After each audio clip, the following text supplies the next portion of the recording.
Good morning, welcome to CATEX TV. My name is Frank Fortunato. Today is Tuesday, September 4th, 2012. Over the weekend in Syria, in Damascus, in particular at the military headquarters of the army, there were two explosions. Large plumes of black smoke loomed over the Damascus skyline. No reports yet from Syria as to any deaths. However, the explosions were big enough that Western news organizations heard them rumbling from miles away. This is an area that requires passing through at least 4 checkpoints and a metal detector. One could assume then that inside help is being provided by sympathizers within the Syrian military. An article in today's Jerusalem Post begins to confirm some of this. Syria is calling up former soldiers from the reserves to active army duty. Apparently, according to the Jerusalem Post, about half of the people being called up failed to report. This would indicate that the Alawite regime is beginning to suffer some defections. In Morocco, a bus plunged 450 feet off a ridge to the bottom, killing 42 people. This was about 60 miles south of Marrakesh, a popular tourist destination. In New Zealand, the Tower Group Insurance Company has disclosed further deterioration on its losses relating to the February 2011 Christchurch earthquake. This is the loss that simply won't go away. It's called loss creep. They posted another $9.5 million to the claim reserves. And in Bermuda, Flagstone CEO David Brown, one of the founders of Flagstone Re, along with Mark Byrne, indicated over the weekend that following the sale of his company to Validus, he is going to retire.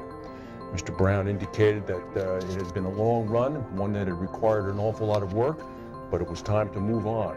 He did not know the fate of his current employees at Flagstone and whether or not they would be kept on by Validus. Meanwhile, also in Bermuda, Lancashire indicates that they don't think that Hurricane Isaac is going to cause too much of a problem for them. Richard Brindle, the CEO of Lancashire, made those comments over the weekend. Lancashire has a very big footprint in offshore energy exposure and in fact collected about $168 million in gross premiums from energy premiums over the first 6 months of the year. Meanwhile, also in Bermuda, Tropical Storm Leslie is creeping closer to the island. This is a very slow-moving storm. It's moving at about 3 miles per hour. It's about 585 miles south of Bermuda. It's currently got winds of about 60 miles per hour.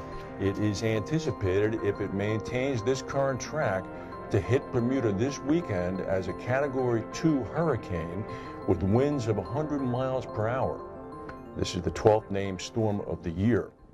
In Portugal, they're desperately seeking help from the European Union to provide firefighting equipment in the way of air water bombers. They're facing a massive wildfire that has occupied about 1,700 firefighters. It's killed 2 people.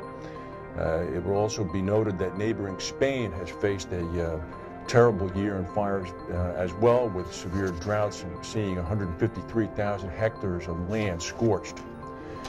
The big earthquake in Japan last year, it continues to have effects. As you may know, the Pacific Ocean is the scene of a large transit of earthquake-related debris moving toward the shores of the United States and Canada.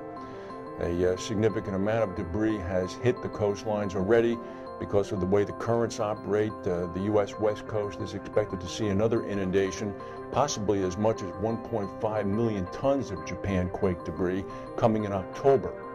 The Japanese government announced today that they intend to pay for the cleanup of that debris as it hits the shore.